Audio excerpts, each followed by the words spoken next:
Sama-sama tayong magiging karakli.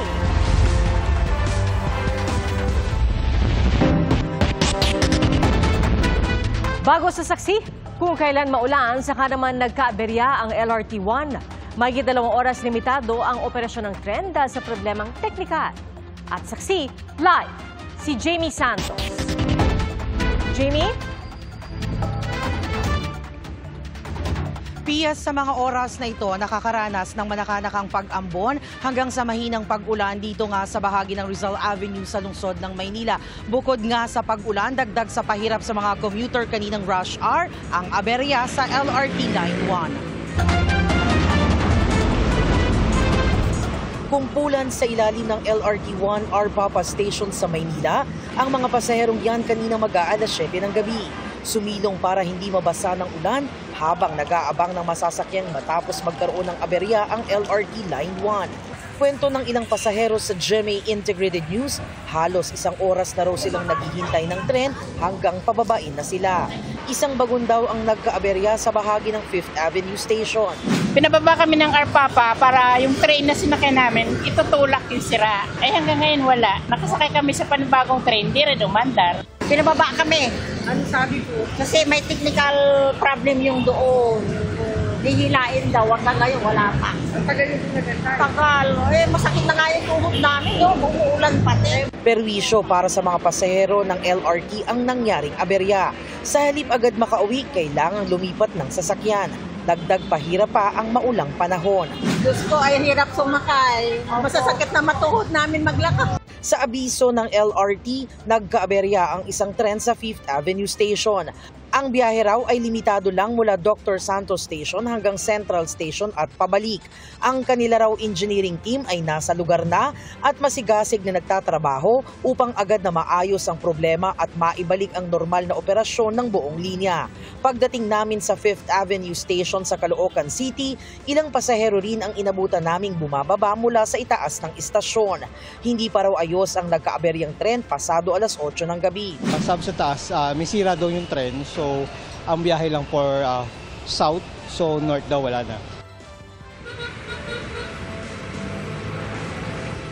Pia, humingi ng paumanhin sa mga pasahero ang pamunuan ng LRT at pangunawa dahil sa hindi inaasahang insidenteng ito.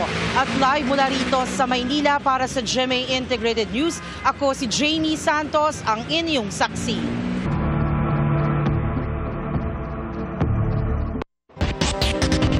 Nabulabog ng kabi-kabilang pagbaha ang mga residente at alagang hayop bunsod ng epekto ng bagyong Krising at Habagat sa Visayas. Isa pong residente ang naiulat na nawawala sa Antique. Saksi, si Alan Domingo ng GMA Regional TV.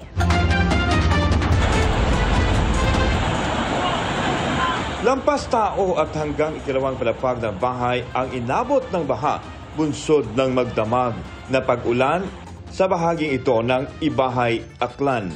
Ayon sa Yuskooper Winnie Taiko, humupa na ang tubig pero may mga nasirang bahay at nawalang mga gamit. Ganito kalakas ang agos ng tubig sa bahaging ito sa bayan ng Madalag. Makikitang hatak-hatak ng 2 lalaking ito ang kalabaw na nasawi matapos matangay ng tubig. Pinasok ng baha ang Balaktasan Elementary School. Kagabi pa lang ay mataas na ang baha sa National Highway sa tapat ng Bitadton Elementary School sa Kulasi, Antique. Tumirik ang isang van, kaya nakisilong muna sa paaralan ang mga sakay nito. Apektado pati matataas na lugar. Sa gitna na walang humpay na pag-ulan at malakas na ragasan ng tubig, nasira ang ilang cottage at iba pang pasilidad sa resort na ito sa bundok. Malakas din ang ragasa ng baha sa isang kalsada sa bayan ng Tibiao. Stranded ang ilang motorista. Ganon din sa bayan ng Sebaste, kung saan nagmistulang dagat ang baha sa kalsada. Isang residente ang napaulat na nawawala sa barangay Bakalan matapos matangay ng malakas na agos sa barangay Poblasyon. Nagtumbahan at nagtamo ng matinding pinsala ang ilang bahay kasunod ng landslide. Ang ilan sa mga ito nalubog sa lupa. Sa bayan ng Patlungon, naputol ang hanging bridge na ito. Pinag-iingat ang mga residente sa buong probinsya, lalo na ang mga nakatira malapit sa dagat. Maling inakaagaan, continuous moderate to heavy rain, no? Especially sa central, sa northern Antique, no? Pero ginamonitor natin tanan nga mga kasubaan dyan, medyo may pagkaka mga tubig. Sa Haro, Iloilo City, abot tuhod ang baha sa bakuran ni Aling Mierna nitong weekend. Nagka-alerto na naman sila ngayong masama ulit ang panahon. Pagka hasta na sa may kusina, inasaka na namin ng gamit mo.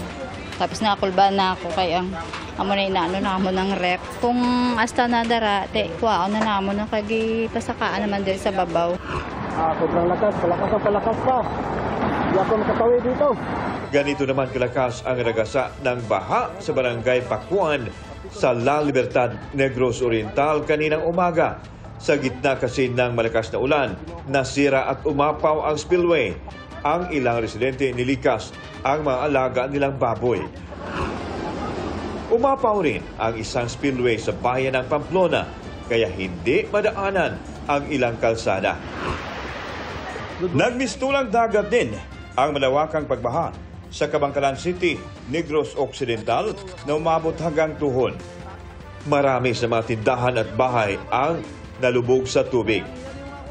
Hindi nakaligtas sa pagbaha ang babuyang ito sa Himamaylan City, kaya tila hindi mapakali ang mga baboy sa loob ng kanilang mga kulungan. Kawawa man! Mahigit 20 residente ang inilikas sa bayan ng Kawayan.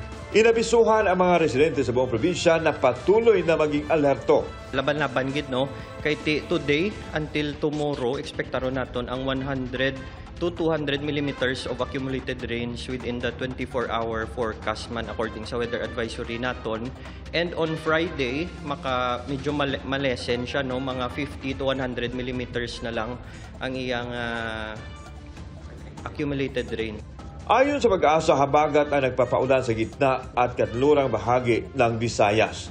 Sa silangang bahagi naman ng Visayas, nagdadala ng mga pag-ulan ang Tropical Depression Cuisine. Para sa GMA Integrated News, Alan Domingo ng GMA Regional TV ang inyong saksi.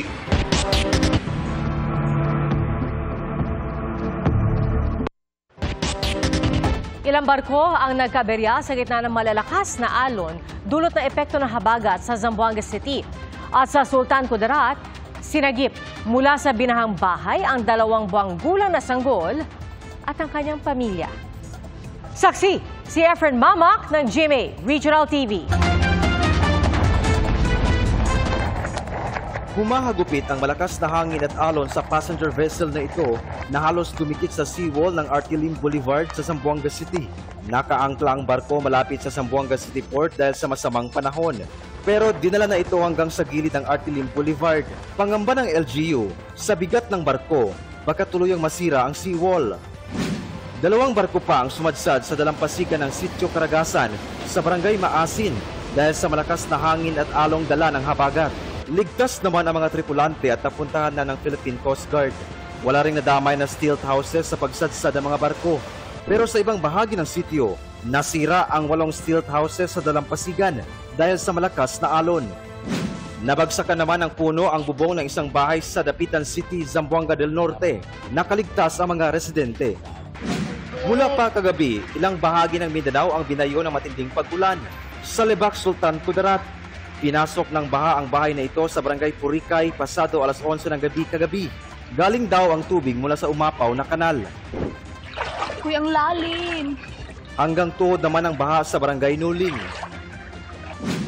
Sa Barangay Barurao 2, inilagay sa batiya ang 2 buwang gulang na sanggol na sinagip ng PCG mula sa binahang bahay. Narescue rin ang 3 babaeng kapatid nito at ang kanilang ama. Sa tala ng MDR-RMO ng Lebac, mahigit 100 pamilya ang napektuhan ng baha sa 7 barangay. Humupa naman kalaunan ang baha at bumalik ang mga residente sa kanilang mga bahay.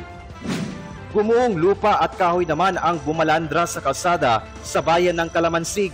Halos buong daan talaga sir. Wala nang madaanan ng buto. Sa Davao Occidental, sinuspende ng PCG ang biyahe ng mga sasakyang pandagat. Kabilang dyan ang balikang biyaheng Sarangani patungong Balangonan, Jose Abad Santos, Davao Occidental at General Santos City. Para sa GMA Integrated News, ako si Efren Mamak ng GMA Regional TV, ang inyong saksi. Umapaw ang spillway sa Bulan, Sorsogon dahil sa pag-ulang dulot ng trough o yun pong buntot ng bagyong Krising. Hindi na makatawid ang maliliit na sasakyan. Naranasan ang pag-ulan mula kaninang madaling araw at malakas din ang buhos ng ulan sa Camarines Norte. Inabutan naman ng ulan sa pag-uwi ang mga estudyante sa Albay matapos mag-cancela ng klase dahil sa masamang panahon. Sa Libon, Albay, tinulungan ng First Albay Provincial Mobile Force Company ang mga residente at guro na stranded sa binahang spillway. Iba't ibang bahagi ng Northern at Central Luzon ang naghahanda sa epekto ng bagyong Krising at kasama po riyan ang Cagayan kung saan posible mag-landfall ang bagyo. Saksi, si James Agustin. Pinatungan na ni Olive ng mga bato at kahoy ang bubong ng kanilang bahay sa Peñablanca, Cagayan. Kung hindi magbabago ang direksyon, posibleng sa Cagayan tumama ang bagyong Krising. Natakot kami, baka lumipat yung mga bubong namin. Itinabi na rin sa gilid ang mga bangkang ginagamit ng mga turista sa pagtawid sa Pinakanuan River, papuntang Calao Cave. Binaklas na rin ang mga kubong nagsisilbing cottage. Pagka mapangit ang panahon, talagang mahina po ang daloy ng turista. Ang ilang turista na nasa lugar, sinulit na ang ganda ng panahon kaninang tanghali. Matagal na kasing plano, sir, ngayon lang natuloy. Drawing lahat. Hindi naman kayo natatakot? Hindi naman po kasi okay pa naman po yung panahon. Mahigpit naman ang pagbabantay ng mga otoridad sa ilog. Sa ngayon, nasa tamtamang level pa lang.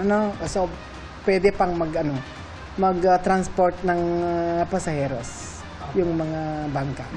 Bilang paghahanda, naka-red alert status ng Provincial Disaster Risk Reduction and Management Office. Force evacuation na ang ipinatutupad sa coastal municipalities. Nakahanda na rin ang rubber boats, life vests at life rings sa 7 quick response stations sa lugar. Sa isla ng Kalaya, nagpulong ang MDRMO kaninang umaga para paghandaan ng epekto ng bagyo. Ayon sa DSWD Region 2, inaasahang nasa mahigit 400,000 tao o mahigit 30,000 pamilya ang maapektuhan. Patuloy na binabantayan ang antas ng tubig sa Cagayan River at tributaries nito. Pati na rin ang 15 coastal municipalities. Sa mga kababayan po natin sa Cagayan, huwag na po tayong magdidili-dali na hindi sumama sa mga barangay officials kapag kayo po ay pinuntahan para sa kasiguraduhan po nila at kaligtasan. Sa Tabuk City, Kalinga, perwisyo sa mga motorista ang baha sa bahagi ng Canao Bridge kahapon. Binaha ito dahil sa pag-ulan at sa pag-apaw ng tubig sa irigasyon. Naka-blue alert status na rin doon. Ang mga mangingisda sa Dinalungan, Aurora, nagtulong-tulong na itaas sa mga bangka para hindi maabot na malakas na alon. Nag-ikot din ang Philippine Coast Guard sa mga nakatira malapit sa Dalampasigan para magpaalala sa banta ng bagyo. Patuloy rin sa pagpapaalala ang mga barangay tanod sa mga nakatira malapit sa Padsan River sa Lawag, Ilocos Norte. Ang residenteng si Claire natuto na raw nang lumubog ang kanilang bahay matapos umapaw ang ilog noong 2023. Tinitignan namin yung ilog kung tataas, sir. Tapos yun, nag-impake ng gamit, nagtataas ng gamit. Nasa mahigit 100 pamilya sa naturang sityo ang handang lumikas kung sakaling magkaroon ng preemptive evacuation. Sana ka, sir, kasi malawak yung yung bagyong Krising, kaya mamayang gabi, group duty namin yung mga tanod, magbibiting kami para sa yung preparation sa darating na bagyo. Naka-alerto na rin ang 21 munisipyo at 2 lungsod sa Ilocos Norte. Nakaranas naman ang pag-ulan kanina sa ilang bayan sa Ilocos Sur. Bilang paghahanda, nagpulong ang Provincial Governor's Office ng Ilocos Norte at mga LGU sa probinsya na nakataas ngayon ng Signal Number 1. We already advise our counterparts from the different towns in the province to immediately conduct a preemptive evacuation for those areas na prone to flooding and to other hazards. Sa Masinloc, Zambales, nakadaong na ang mga bangka ng ilang mangingisda sa gitna ng makulimlim na panahon. Wala munang pumapalaot dahil sa masamang panahon. Nakataas sa white alert ang probinsya Ibig sabihin naka-standby na ang rescue teams. Kaya nakamonitor ang mga otoridad sa mga ilog, gilid ng bundok at low-lying areas. Lalong-lalo na sa mga bahaying lugar gaya sa Subic, Santa Cruz at Masinloc. Naka-standby na rin ang rescue teams pati ang mga gagamiting rubber boats at ipapamahaging relief goods. Paalala ng mga otoridad sa mga residente, lumikas sa maaga kung kinakailangan at tumutok sa mga opisyal na anunsyo. Para sa GMA Integrated News, ako si James Agustin, ang inyong saksi. Malakas na bugso ng hangin na may kasamang ulan ang dapat paghandaan dahil sa bagyong Krising. Base po sa 5 p.m. bulletin ng Pag-asa, signal number 1 sa Batanes, Cagayan, kabilang ang Babuyan Islands, Isabela, Quirino, northern portion ng Nueva Vizcaya, northern portion ng Aurora, Abra, Apayao at Kalinga. Pati na sa Mountain Province, Ifugao, northern portion ng Benguet, Ilocos Norte, Ilocos Sur, northern portion ng La Union, Ampolillo Islands, Camarines Norte, northern portion ng Camarines Sur at ang Catanduanes. Nagbabala rin ang Pag-asa sa posibleng storm surge o daluyo na aabot sa 1 hanggang 2 metro ang taas sa Cagayan kasama na ang Babuyan Islands, Isabela at Ilocos Norte. Huling namataan ang sentro ng bagyong Krising 320 kilometers northeast ng Virac, Catanduanes. Kumikilos po ito pahilagang kanluran sa bilis na 15 kilometers per hour. At kung mapanatili ang ganitong galaw, ayon sa Pag-asa, patuloy nitong tutumbukin ang Northern Luzon at posible maglandfall sa mainland Cagayan bukas ng gabi. Pagtama po sa Cagayan, tatawirin nito ang bahagi ng Apayao at Ilocos Norte hanggang marating ang West Philippine Sea. Posible itong lumabas sa PAR Sabado ng hapon at patuloy na hahatakin at palalakasin ng bagyong Krising ang habagat. At dahil posible pang lumakas ang bagyo, mas lalakas din ang paghila nito sa habagat. Halos buong bansa ang natatakpan ng mga ulap na dala ng bagyong Krising at habagat, kaya asahan ding maraming lugar ang uulanin. Base po sa abiso ng Pag-asa, malalakas na ulan ang asahan sa Cagayan Valley, Cordillera Administrative Region, Ilocos Region, Aurora, Northern Samar, Eastern Samar, Samar at Biliran dahil sa bagyong Krising. Gayon din po sa Metro Manila, Mimaropa, Central Luzon, Calabarzon, Western Visayas, Negros Oriental, Siquijor, Cebu, Zamboanga del Norte, Lanao del Norte at Lanao del Sur dahil naman po sa habagat. Nakatakda po maglabas ang Pag-asa ng latest bulletin kaugnay ng bagyo ngayong gabi. Mga kapuso, wala pong pasok bukas, July 18, sa lahat ng antas sa pampubliko at pribadong paaralan sa San Vicente, Palawan, sa Valderrama, Antique, Talisay City, Negros Occidental, Zamboanga City, Ilocos Sur. Gayon din po sa Sipalay, Calatrava, Isabela, Don Salvador Benedicto, pati na rin sa Binalbagan sa Negros Occidental po yan, sa San Joaquin, Iloilo, Ilocos Norte, Ilocos Sur, Rosales, Pangasinan, pati na rin po sa Bangar, La Union, Cainta, Rizal, sa San Juan City, sa Marikina City at sa Malabon, pati na rin po sa Bataan at Catanduanes. Suspendido naman ang klase mula preschool hanggang senior high school sa mga pampubliko at pribadong paaralan sa Baguio City. Sa Valenzuela City, kabilang na ang pamantasan ng lungsod ng Valenzuela at Valenzuela City Technological College. Gayon din po sa Aborlan, Palawan, pati na rin sa Talavera, Nueva Ecija, sa Laguna at Sibalom, Antique. Wala namang pasok bukas mula preschool hanggang senior high school at Alternative Learning System o ALS sa mga pampubliko at pribadong paaralan sa Sanchez Mira, Cagayan. Sa Quezon, suspendido ang klase mula preschool hanggang high school. At suspendido naman ang face-to-face classes sa lahat ng antas sa pampubliko at pribadong paaralan sa Montalban at Morong, Rizal, Kawayan at Hinigaran, Negros Occidental, sa Pavia, Iloilo, Posorubio, Pangasinan, gayon din sa Infanta, Pangasinan, sa Antipolo City, at sa Montalban, Taytay at Angono sa Rizal, pati na rin sa Cardona, Baras at San Mateo, Rizal at Calacab, Batangas. Imbes na pasalubong, hinihinalang shabu na nagkakahalagang 700 milyong piso ang nadiskubre sa 4 na balikbayan box mula sa California sa Amerika. Saksi, si Bernadette Reyes. Imported na tsokolate o mga delata ang karaniwan na laman ng mga balikbayan box. Pero ang mga kahon sa shipment sa Manila International Container Port sa Maynila mula California noong Hunyo agad hinara. Dinaan muna yun sa x-ray. Then pagdaan ng x-ray, tsaka natin inisa-isa yung may K9 dog units na rin, K9 unit na rin tayo na umalalay sa ating mga kasamahan upang maingat na tingnan yung laman naman ng x-ray.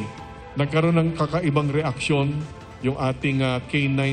May reaksyon sila na pabalik-balik. Bukod sa pag-upo, pagpabalik-balik sila na parang balisa.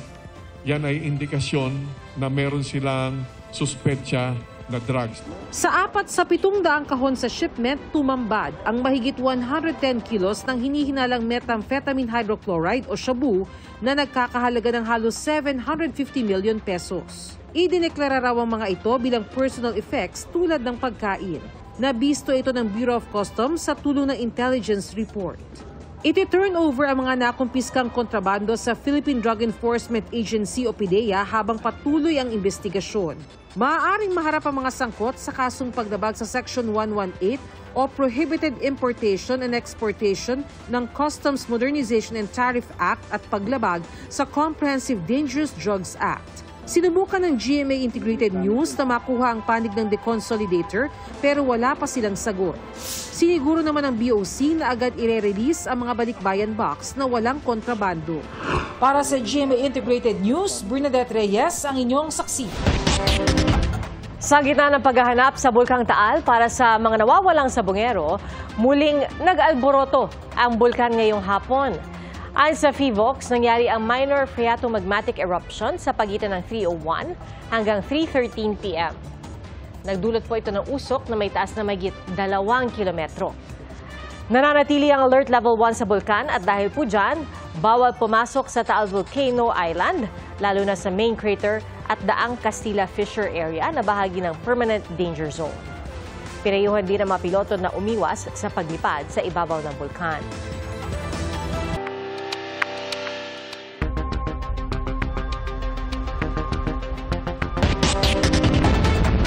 Mga katawang lumutang noong 2020 sa Taal Lake at posibleng may kinalaman sa Isabong ang mga 10 pinahukay sa public cemetery sa Laurel, Batangas. Ayon po yan kay Justice Secretary Jesus Crispin Remulla.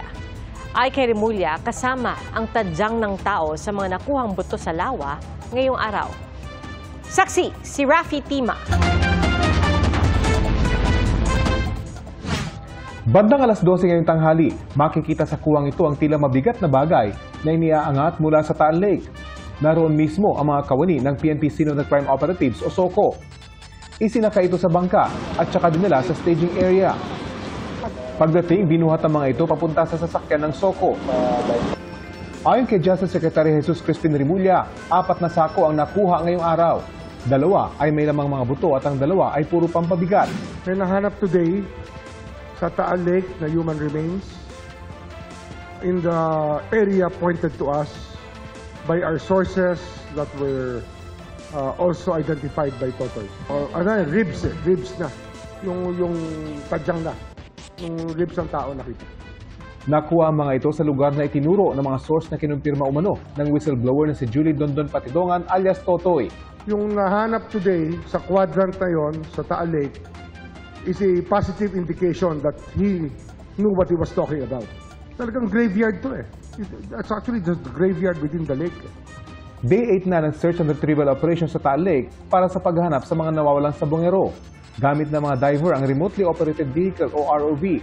Sa inilabas ng Philippine Coast Guard na kuha ng underwater ROV, makikita kung gaano katindi ang burak sa ilalim ng lawa. Sa kuha namang ito, malinaw na makikita ang isang tila sako. Makikita rin sa isang video kung paano nabubulabog ng ROV ang burak. Bahagi raw ito ng testing para malaman kung gaano dapat kataas ang drone mula sa lake bed para hindi nito mabulabog ang makapal na burak.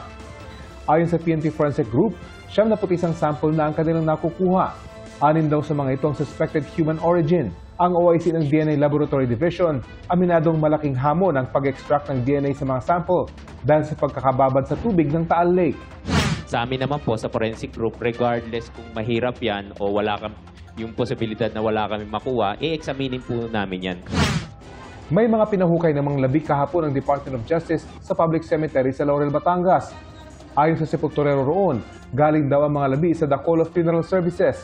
Sabi ng manager ng funeraria, magkakaibang buwan pinakuha sa kanila ang mga katawan sa boundary ng Laurel, Calaca at Lemery matapos iulat ang mga ito sa pulisya.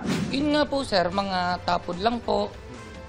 Tapos may mga tama ng barel. Saan po? Laging ulo. Tapos nakatali ang pa? Yung iba po. Pero hindi na raw matandaan ng funeraria kung anong taon ito at wala rin daw silang hawak na record. Ano pong re-record ko? Kasi walang ID, walang tato, ang mukha, pagampagana, hindi na makilala, bulok na, wala po talaga. Tapos lagi po silang lahat nakabrief lang.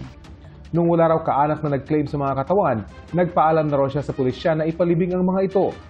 Pag yung halimbawa pong natagal na po sa akin ng 3 days at wala po talagang pagkakailanlan, tatawag po ako sa PNP na kung pwede pong ipalibing na at kung may magke-claim po, pwede pong ipahukay, ako po ay kanilang pinayagan na mailibing po. Yun lang po. Ayon kay Remulla, ang mga pinahukay na labi sa public cemetery sa Laurel ay mga katawang lumutang umano sa Taal Lake noong 2020. Posibleng may kaugnayan daw ang 3 bangkay sa Isabong at iba pa sila sa 34 na nawawalang sabongero. Base sa impormasyon nila, may 3 nawala sa Lipa noong 2020, kabilang ang isang babae. Isa raw sa mga nakuha ang nakitang posibleng babae. Umaasa ang DOJ na may makuha pang DNA sample sa mga bangkay para makapagsagawa sila ng tracking. Ito mukhang Isabong to yung 3. Kasi sa Lipa nawala. Ano kasama sa pahayag niya yan na in Lipa, there was a pregnant woman. Parang yun ang nakikita namin na possibility. Kasi pag dudugtungin mo yun, tapos meron pang ibang telltale signs, but I cannot reveal to you now. But there was a telltale sign where he said that that is probably the people who were picked up and killed in Lipa, from Lipa. Nagtanong ang GMA Integrated News sa pulisya para hingin ng record ng mga naturang katawan. Pero ang hepe ng local police, hindi raw magpapa-interview dahil wala siyang otoridad magsalita. Meron din dapat record ang Office of the Civil Registry ng mga inililibing sa bayan. Ang problema, sinira na ang mga ito ng baha dahil sa Bagyong Christine noong nakaraang taon. Yung pong aming record nga po niyan, sa lakas po ng bahang Christine, ang aming pong munisipyo napasok ng baha, daladala po yung aming record. Base sa paglalarawan ng taga-punerarya, natuntun namin sa tulong ng mga residente ang isang site na sinasabing pinagkuhanan ng mga bangkay. Tri-boundary ang lugar ng bayan ng Calaca, Laurel at Lemery. Sabi ng isang residente roon na humiling na huwag ipakita ang kanyang mukha, marami na raw nakitang bangkay sa bangin. Mga 3 o 4 daw ang nakita niya noong 2021 hanggang 2022. Hindi raw niya masabi kung konektado ang mga bangkay sa missing sabongero. Yun po yung mga binabaril lang na para pinagbibenta mga adik. Yun ang tansya nyo. Wala ba dyan yung sinasabing sabongero? Hindi po na ano po yung mga sabongero dito. Hindi nyo alam. Tingin mo sabongero ba yun? Hindi po. Para sa GMA Integrated News, ako si Rafi Tima ang inyong saksi. Hindi raw magpa-public apology si Julie Dondon Patidongan kay dating NCR Chief Jonel Estomo na idinawit niya sa kaso ng pagkawala ng mga sabongero. Giit ni Estomo, kasinungalingan ang mga alegasyon ni Patidongan. Saksi si June Veneracion. Sa pagharap ni Julie Patidongan alias Totoy sa Napolcom noong Lunes, isa sa mga idinawit niya sa kaso ng mga missing sabongero, si dating NCR Police Chief Jonel Estomo. Si General Estomo, siya ay membro ng ALPA. Pag sinabing ALPA, kasama siya sa hatian na tag 70 milyon. Isa yan na nag-udyok kay Mr. Atong-ang na, boss, patayin mo na si Dondon Patidongan para matapos na yung problema mo na yan. Giit ni Estomo, puro kasinungalingan daw ang pinagsasabi ni Patidongan. Kailangan daw bawiin ito ng Patidongan dahil kung hindi, ay sasampahan niya ito ng reklamo. Dapat daw mag-public apology sa kanya si Patidongan. Pag-interview siya ulit, tapos linisin yung pangalan ko. Siyempre, nasaktan ako, nakakalagkad ang pangalan ko. Kailangan niya gawin yun para maring ng taong bayan na hindi nagsinungaling siya. Walang maisip na dahilan si Estomo bakit nadamay siya sa kaso. Hindi naman daw niya kilala si alias Totoy. Si Atong Ang naman ay isang beses lang daw niya nakita. So, maapektuhan yung investigation ni alias Totoy na yan. Kasi kung ano lang mga tigsasabihin niya na hindi naman totoo. Inilabas ni Estomo ang sertifikasyon mula sa Pitmaster Foundation na nagsasabing hindi siya trustee o opisyal ng korporasyon at wala siyang kaugnayan sa business activities o operasyon ito. Ang Pitmaster Foundation ay charitable organization ng gaming company na Lucky 8 Star Quest na pagmamayari ni Ang. Sa bagong panayam ng GMA Integrated News, sinabi ni Patidongan na bakit daw siya magbibigay ng public apology gayong wala naman siyang kasalanan. Tanong pa niya sa pinakitang sertifikasyon ni Estomo na hindi ito konektado sa Pitmaster Foundation ni Atong Ang. Bakit aniya galing doon ang sertifikasyon? Dapat daw ay sa Lucky 8, ang gaming company na pagmamayari ni Ang. Bakit ako maghingi ng public apology? Wala naman ako kasalanan sa kanya. Sinabi ko lang naman, nakasali siya sa Alpha. Hinihingan pa ng reaksyon dito si Ang. Para sa GMA Integrated News, June Veneracion ang inyong saksi. Timbog ang isang babaeng nagbebenta umano ng abortion pills online. Natuntun po siya matapos ituro ng rider na pinag-deliver ng mga kontrabando. Saksi, si John Consulta.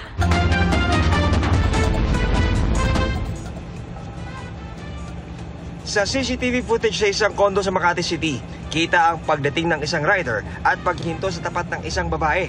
Nang maiabot ng rider ang kanyang dalang package at makuha ang bayad, agad siyang nilapitan ng mga ahente ng NBI. Na-recover sa kanya ang iba't ibang tabletas na ginagamit bilang abortion pills. Dahil nag-deliver lang umano, itinuro ng rider ang sender ng package. Kaya nagkasa ng operasyon ang NBI Dangerous Drugs Division. Huli ang 36 anyos na babaeng seller ng pills na pampalaglag ng bata. Inilalako raw niya ito sa Facebook at iba pang social media platforms. May advisory kasi dito that yung drugs na ito is prohibited from being sold to the public or cannot even dispense this without the authority from the FDA. It turns out that she doesn't have a license. Ayon sa NBI, mga pinaghalo-halong gamot tulad ng Cytotec at Chinese na tabletas ang pinapadala sa kanyang mga parokyano. Ang kada kit nagkakahalaga ng 5,000 hanggang 10,000 pesos. Depende sa mala DIY na diskarte na paraan ng abortion na pinopromote ng suspect. Sinusubukan pa namin makuha ang panig ng suspect na naharap sa patong-patong na reklamo. We recommended the filing of charges for violation of the FDA in relations to the Cybercrime Prevention Act and also pharmacy law. To those people who are inclined na gumamit ng mga products na to, for whatever reason, you should be careful. Your life could be at risk. Para sa GMA Integrated News, John Consulta ang inyong saksi. Nasa 18 senador na raw ang pumirma para suportahan si Senator Cheese Escudero sa pagiging Senate President. Ay po yan kay Senate Deputy Majority Leader J.V. Ejercito. Saksi, si Maki Pulido. Higit isang linggo bago magbukas ang 20th Congress, halos tiyak ng mananatiling Senate President si Senator Cheese Escudero ayon kay Senate Deputy Majority Floor Leader J.V. Ejercito. Sa tansya niya, 17 o 18 ng senador ang pumirma para suportahan si Escudero, lampas sa 13 kailangan para maging Senate President. Pumirma ako, nasa 14-15 na eh. Mas alam nila na SP Cheese has the numbers, kaya mas madadagdagan pa yan. Inaayos na rin kung ano-anong komite ang mapupunta sa susuporta sa kanya. Pero prioridad ayon kay Ejercito kung sino man ang may hawak na ng pwesto. Sa 41 Senate committees, 6 ang pinamunuan ng 5 senador na graduate na o natalo noong eleksyon. Equity of the incumbent, hindi ko lang alam doon sa mga newly elected kung nakausap na nila si SPGs about the committees. Basta kami stay put lang. Tiyak na rin questionin ni Senator Bato de la Rosa kung pwede bang itawid mula 19th Congress ang impeachment trial ni Vice President Sara Duterte. Balak niya itong gawin sa plenaryo ng Senado o kahit sa mismong impeachment court. I will ask the Senate if, again, the Senate of the 28th Congress is willing to be bound by what the Senate of the 19th Congress has started. We have to settle the issue of jurisdiction. Sa informal meetings daw ng ilang senador, sabi ni Senator Joel Villanueva na pag-usapang sa August 4 sisimula ng impeachment trial o isang linggo pagkatapos ng State of the Nation address ni Pangulong Marcos. Para sa GMA Integrated News, ako si Maki Pulido, ang inyong saksi. Kalusugan, pagkakaroon ng trabaho at ipon ang mga nangungunang urgent concern ng mga Pilipino. Base po yan sa pinakabagong Pulse Asia Survey. Saksi, si Mariz Umali. Sa panahon ngayon, ano nga ba ang urgent concern o seryosong inaalala ng mga Pilipino? Kalusugan. Hindi magkasakit kami lahat. Hindi tayo magkasakit, lalo na anak ko. 2 na lang kami, magkasama. Anak ko, mahirap na kasi. Ang mga gamot ngayon, mamahal. Isa ring alalahanin ng mga Pinoy, Trabaho. Mita po ng pera. Makapagtapos po ng pag-aaral. Ang gusto ko makapagtapos yung anak ko sa pag-aaral. Kahit papano, sa hirap ng panahon ngayon, makakuha siya ng magandang kinabukasan. ang kanilang mga sagot sumasalamin sa resulta ng pinakabagong Pulse Asia Survey kaugnay sa Filipinos' urgent personal and national concerns and the National Administration's performance ratings. Lumabas kasi rito nitong June 2025 na mahigit sa kalahati ng mga adults sa bansa ay may dalawang pinakainaalala sa buhay. Ang kalusugan o pag-iwas sa mga sakit na nasa 64% at pagkakaroon ng maayos na trabaho o mapagkukunan ng kabuhayan na nasa 53%. Sumunod dito ang pagkakaroon ng ipon, makapagtapos ng pag-aaral o mapagtapos ng pag-aaral ang mga anak, at pagkakaroon ng makakain araw-araw. Paliwanag ng sociologist na si Brother Clifford Sorita, ang kinakailangan daw kasi ayon sa mga pag-aaral, the first need daw ng isang tao is for the person to be able to primarily to survive. If a person daw exists at nakakaagapay siya sa pang-araw-araw na buhay niya, at least meron siyang sense of hope na magkaroon siya ng, a better life. Mm-hmm. The second level of the needs is what they call ngayon security needs. Mm-hmm. Kasi sabi nila, aanhin mo daw yung mag-survive ka, pero kung may pangamba naman sa puso mo na hindi ka naman, hindi ka man ligtas, hindi naman masusustain. Mm-hmm. And then finally, the third need sa hierarchy nun is enabling needs. Sense of purpose naman.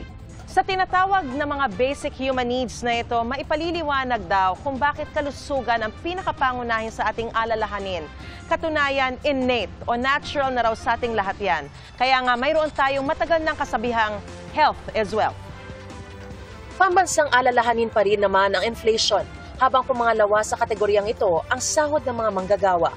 Isinagawa ang nationwide survey mula June 26 to 30, 2025 gamit ang face-to-face interview sa 1,200 na kinatawan, edad 18 taong gulang pataas. Mayroon itong plus-minus 2.8% error margin at 95% confidence level. Para sa GMA Integrated News, ako si Mariz Umali ang inyong saksi. 69 patay sa malaking sunog sa isang hypermarket sa Iraq. 3 naman ang nasawi sa nangyaring airstrike sa Syria. Ating saksihan.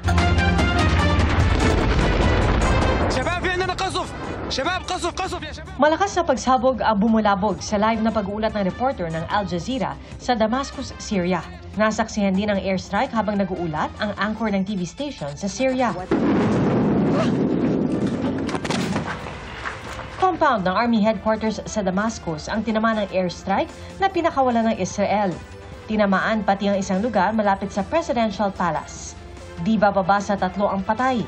Giit ng Israel sa Syria, ginagawa ito para protektahan ang Druze community sa southern Syria, isang ethnic group na mayroong din mga miyembro sa Lebanon at Israel. Ang timog na border ng Syria malapit sa Golan Heights na teritoryong okupado ng Israel. Hindi raw papayag ang Israel na maging pugan-an nila ng terorismo ang southern Syria. Giit naman ng interim president ng Syria, prioridad nilang protektahan ang mga Druze. Ayon sa isang human rights monitor, umabot na sa mahigit 300 ang patay mula nitong linggo sa karahasan sa southern Syria. 69 patay sa malaking sunog sa isang hypermarket sa Iraq. 11 iba pa ang nawawala. Hindi pa malinaw ang sanhi ng sunog. Ayon sa Ministry of Interior ng Iraq, suffocation ang ikinamatay ng karamihan sa mga biktima. Ayon sa lokal na pamahalaan, sinampahan na ng reklamo ang may-ari ng gusali. Nagdeklara rin ng 3 araw ng pagluluksa para sa mga biktima. Sa South Korea, 4 ang patay at mahigit 1,000 ang inilikas dahil sa matinding pag-ulan. Patay ang isang driver matapos mabagsakan ng 10 metrong taas na pader ang minamaneho niyang sasakyan. Isa rin ang natagpo ang patay sa loob ng binahang kotse. Ayon sa Korea Meteorological Administration, record rainfall ang bumagsak sa ilang lugar malapit sa kabisera ng Seoul.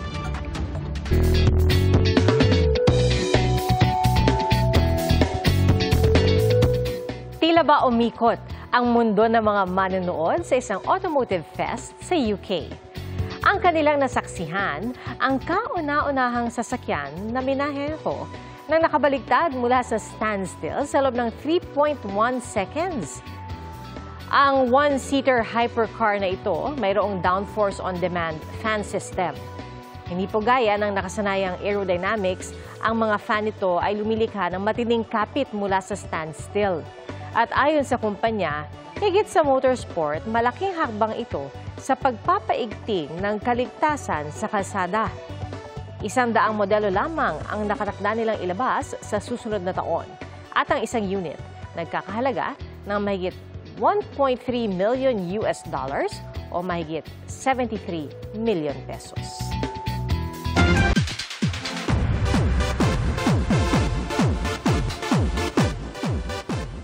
Overwhelmed pa rin si PBB big winner Mika Salamanca sa kanyang panalo. Ibinahagi rin niya ang kwento sa likod ng kanyang childhood videos na viral ngayon. Narito ang showbiz saksi ni Aubrey Carampel. Ilang linggo na nang magsara ang bahay ni Kuya pero buhay na buhay pa rin ang memories ng kapuso housemates. Sa MediaCon ngayong araw, ikinuwento nila kung paano binago ng Pinoy Big Brother ang kanilang buhay. Sobra. Guys, kung alam nyo lang kung alam nyo lang talaga, I may not have bagged the big winner title, but I truly feel like a winner. I thought being the first evictee was like a huge embarrassment. Pero nung paglabas ko sa outside world, it was the other way around. As in, I was loved and supported by a lot of people. Si kapuso big winner Mika Salamanca, overwhelmed pa rin sa kanyang win. Sa isang punto, naging emotional din siya dahil dito. Ayoko maging emotional, pero parang ngayon lang po nag-sink in din yung big winner po. Salamat po sa tiwala. All over the feed ang viral childhood videos ni Mika habang kumakanta. Para saan nga ba ang mga video na ito? Ma'am ko po kasi hindi po siya nakakapunta sa lahat ng events po namin sa school. Wala po siya every time. So yung mga pinaperform ko po sa school, binibidyo po ng ate ko or ng mga pinsan ko po para po ipadala sa kanya. Magkakatrabaho naman ulit sina Will Ashley at Dustin Yu. Kung makakasama nila ang siniship sa kanila pareho na si Bianca De Vera, game naman kaya sila? Alam ko marami nag-aabang yan. Yeah, so iti-take natin yung opportunity na yan at let's see kung ano yung mangyayari. But for now, sabihin ko yes. So I've worked with Dustin na rin and Bianca. And pareho silang friends ko. And masasabi ko talaga na very, very professional sila. So I'm looking forward talaga na makatrabaho sila ulit. Present sa MediaCon si GMA Network Senior Vice President Attorney Annette Gozon Valdez at iba pang opisyal ng Sparkle GMA Artist Center. Matapos magpasaya ni Alden Richards sa London Barrio Fiesta Event 2025, nag-extend muna siya roon for some much needed family time. It's been a while since I had my vacation because last December was a very hard season for us because of my grandfather's passing. Bakas ang glowing smile ng multimedia star sa pagbisita niya sa tourist spots kasama ang kanyang pamilya. From one family to another, vacay mode on din sina Dennis Trillo at Jenilyn Mercado kasama si Baby Dylan. Dubai naman ang kanilang destinasyon. Ang kanilang bunso, enjoy na enjoy sa pamamasyal sa Dubai Aquarium. Para sa GMA Integrated News, ako si Aubrey Carampel, ang inyong saksi. Salamat po sa inyong pagsaksi. Ako po si Pia Arcangel para sa mas malaking misyon at sa mas malawak na paglilingkod sa bayan. Mula sa GMA Integrated News, ang News Authority ng Filipino. Hanggang bukas, sama-sama po tayong magiging Saksi! Mga kapuso, maging una sa Saksi. Mag-subscribe sa GMA Integrated News sa YouTube para sa iba't ibang balita.